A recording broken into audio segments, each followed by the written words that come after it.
Waiting is one of the very difficult things to do in life and also in marriage.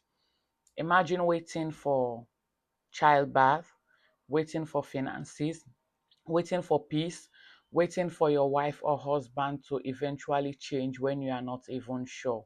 Welcome to the Sisters Brothers Keeper, the Love Unfiltered show. I am Marian Pleasant Aruna, and today we'll be talking on the topic waiting in marriage. Waiting in marriage. And as always, we will be anchoring our discussion on a Bible chapter. So let's look at Genesis 18:10 to 14. So I'll paraphrase. So this is the story of Abraham and Sarah when God promised them a son, but the wait was so long that Sarah laughed when she finally had the promise repeated, and God asks, is there anything too hard for me to do? So God is asking you the same question today in case you are someone that is waiting for anything in your life and in your marriage. Is there anything too hard for God to do? And let's look at the story proper now. Abraham and Sarah had waited for years for the promise of a child. They had faith, but they also had doubts. Human being, that's just how we are. And at one point, they tried to help us, which most of us also do.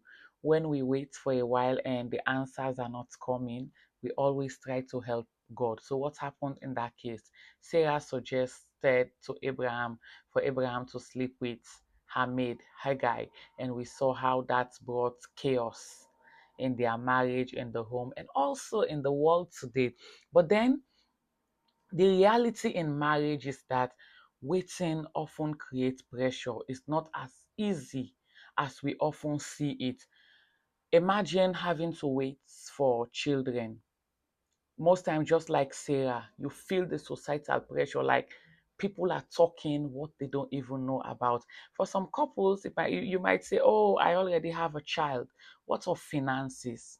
Imagine you have bills to pay, the pressure to take care of your children, to take care of yourself, to take care of the people around you. That's also something that is very difficult in marriage. Another thing again is waiting for change in your spouse. There are a lot of women that are crying, praying for God to change their husband. There are a lot of men also crying, praying for God to change their wives. It's a waiting season, and a lot have already given up because, as far as they are concerned, that man will not change again. Sarah's laughter wasn't just about doubt, it was the laugh of someone that was tired of waiting. And many marriages today carry that weight. A lot of people have waited for kids, they've waited for financial blessings, they've waited for changing their spouse. So the weight is just so much. But how can we apply this today? What do you do when waiting becomes hard? One, anchor in God's timing.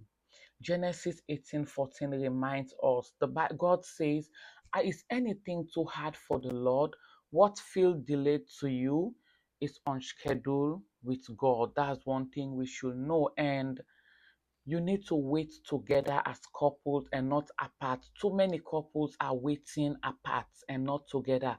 So that's why the pressure is always too much, especially when you wait apart. And then learn to guard against shortcuts.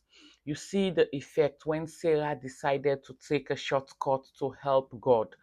Because socially, the world mock us when we tend to wait on God. But waiting on God, it's hard, but it's the best thing you will ever do. Because the Bible says, when the time is right, it says, I the Lord will make it happen. It says the blessings of God, it maketh rich and adds no sorrow. So when God is ready, He will do it.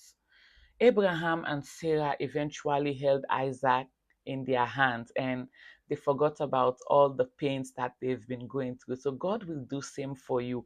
If you are trusting God for the fruit of the womb, God will visit you. If you are trusting God for finances, God will give it to you. If you are trusting God for your husband or wife to change, God will do it for you. Just keep holding on to God. Keep waiting on Him. This is the Brother Sisters Keeper, the Love Unfiltered show. Don't forget to like, comment, and share.